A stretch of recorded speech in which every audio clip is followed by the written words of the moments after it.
আমি আমার সঙ্গীত ভবনে চলে এসেছি এবং আমার সঙ্গীত ভবন গেটের কাছে এখানে একটা দোকান আছে, সেখানে পুরি ঘুগনি খেয়ে নিয়েছি। এখানে খেতে খুবই ভালো লাগে এবং আগেও আমি খেতাম, এখানে ব্রেকফাস্ট করতাম।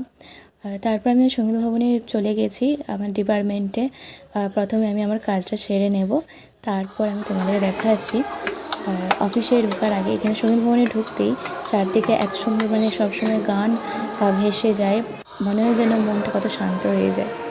তো শুনতে খুব ভালো লাগে এবং তারপর আমি কাজ সেরে একটু ঘুরছিলাম। এখানে এসে আমার একটা ফ্রেন্ডের সাথে দেখা হয়ে গেল।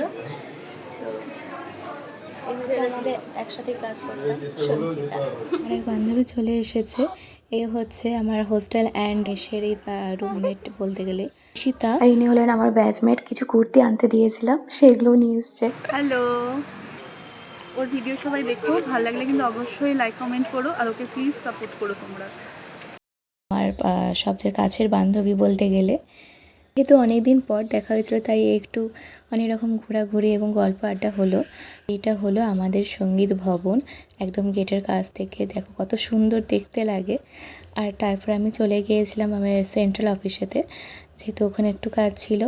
আর এখানে যেতে যেতে পাশে এখানে এই যে ব্ল্যাক হাউস, আর পাশে এই যে হোস্টেল আছে দুটো, এই হোস্টেলে থাকতাম। এখনও খুবই মিস করি সেই হোস্টেলের লাইফটা এবং হোস্টেলের সকলকেই। আর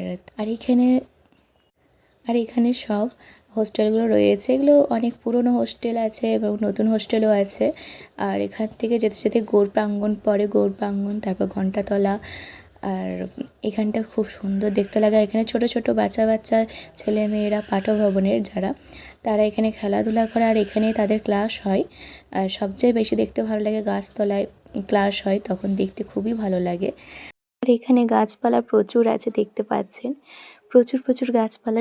আর তারপর আমি চলে গেছি এই যে বলাকা গেট, এখান থেকে এখানে লাইব্রেরি আছে, সেন্ট্রাল লাইব্রেরি, আর এই পাশে রয়েছে সেন্ট্রাল অফিস, ভাইস চ্যান্সেলর সব কিছু।